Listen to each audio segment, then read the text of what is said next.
بسم اللہ الرحمن الرحیم۔ السلام علیکم ناظرین و سامعین۔ حضرت سلیمان علیہ السلام کے دور میں ایک شخص نے ایک خوبصورت پرندہ خریدا۔ وہ جب چہچہاتا تو نہایت دل فریب اور خوش مزاج آواز سے وہ شخص بہت مسرور ہوتا، گویا اس پرندے کی آواز بہت ہی سریلی اور پیاری تھی۔ ایک دن اچانک اس پنجرے کے پاس اسی کے جیسا ایک اور پرندہ آیا اور اپنی زبان میں کچھ باتیں کی اور چلا گیا۔ پنجرے میں موجود پرندہ بالکل خاموش ہو گیا، گویا ایسا ہو گیا جیسے وہ گونگا پرندہ ہے۔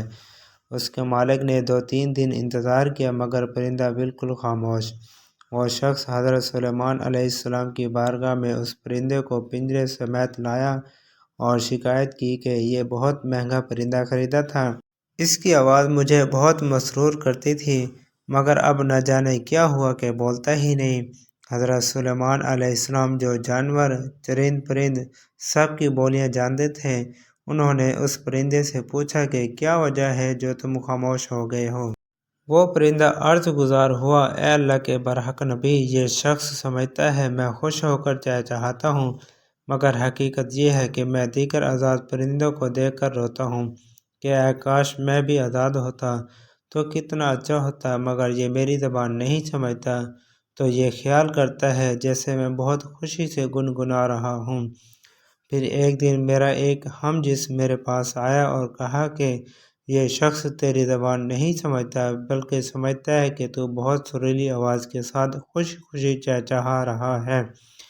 اگر تم اس کی قید سے آزاد ہونا چاہتے ہو تو رونا چھوڑ دو، بولنا فریاد کرنا بھی چھوڑ دو کہ اس پر تمہارے الفاظ اثر ہی نہیں کرتے کیونکہ یہ تمہارے درد کو سمجھ ہی نہیں سکتا۔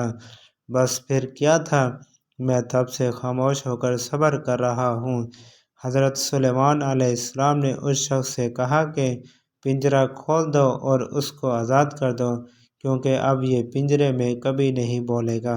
اس شخص نے کہا اگر اب یہ خاموش ہی رہا تو بلا وجہ اس کو رکھ کر میں کیا کروں گا؟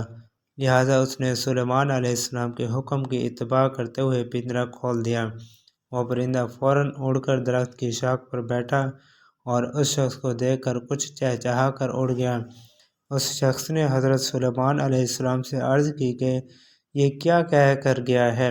آپ علیہ السلام نے فرمایا کہ اس نے کہا کہ اگر تو بھی اپنے غموں اور مصائب سے آزاد ہونا چاہتا ہے تو خاموش ہو جا اور صبر کر، کسی سے کچھ شکایت نہ کر تو تجھے بھی ایک دن سارے غموں سے نجات مل جائے گی۔